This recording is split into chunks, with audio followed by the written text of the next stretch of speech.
Hello there, YouTube. Here we are again. It's time for Dodo time in the garage. Dodo's garage. Time with Dodo in the garage. Can't really remember what we call it, but nonetheless, here we are again making another quick video. Yesterday, we looked at my Panasonic Boombox, played little tunes on that. Now I'm going to switch gears and show you my wife's CD player, tape player boombox. Hers is a little bit newer. It's made by Lennox Sound. I'm not exactly sure what model number it is, to tell you the truth. I don't know where the heck the model number is on this thing. Nonetheless, I'll give you a sense for what it's got. It's got a tape player. Once again, I don't have a tape to try. Not handy anyway. I've got one somewhere, but it'd be too hard to find it. This one has a CD player as well. Alright, we're going to play a homemade tape for you, or homemade CD for you. Well, shoot, there we go. This one's not quite as digital as the other one. You can see that it's got the tape radio CD function, volume, tone. It does have some earphones. And then over here, this is where you do the tuning. You can see it's an analog tuner, AM, FM stereo. And that's pretty much it. So let's turn it on and see what we can see. Alright, CD spins up. 16 tracks. In fact, you can see the CD in there. There it goes.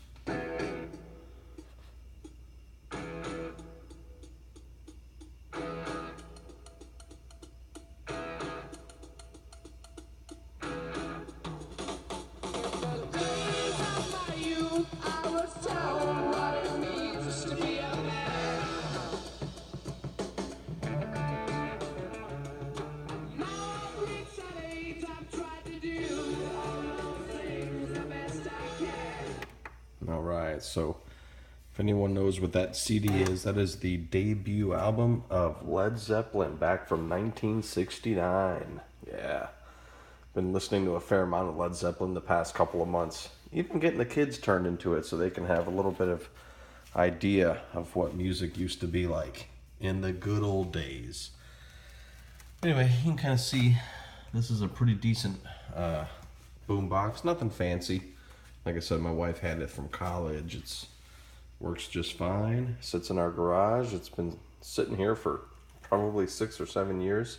And it's great. When you're out here working in the garage, you're working on a project, maybe doing some work, maybe wrenching on the cars, doing some oil changes on the cars maybe. Who knows? Lots of activity to do. And having a little bit of tunage is always helpful. So I'm faced with the dilemma of what to do with these two radios. Certainly don't need two. No person needs two radios in the garage at one time. So what I decided to do is post this one on Craigslist. Maybe someone will buy it. I did price it kind of high because it is in such perfect shape. If someone buys it, great. And if not, then I'll just hold on to it. I thought about maybe posting this one, but I don't know, you're not likely to get as much for this one as you are for the other one, because this one has the digital tuner. It's a little bit fancier, so I figured try to maximize cash. So that's what I've got, my two radios here. Now none of these play MP3s. They're both just straight up CD. You could, if you wanted to, use the tape player and use one of those tape adapters. I have one of those somewhere. I'm not sure how well that would work. That's probably a mechanism we can try. The other thing I've seen online is how some people actually tap into the CD circuitry and they hook up an MP3 player that way. So requires grief. Requires a little bit of wire cutting and soldering, but it's certainly doable. So that's where we're at. Two boom boxes in our fancy garage. All right, YouTube, that's all I got for today. Nothing else worth sharing to you. Just wanted to show you these two things, and we're going to call it good for the day. Have a great one. Take care.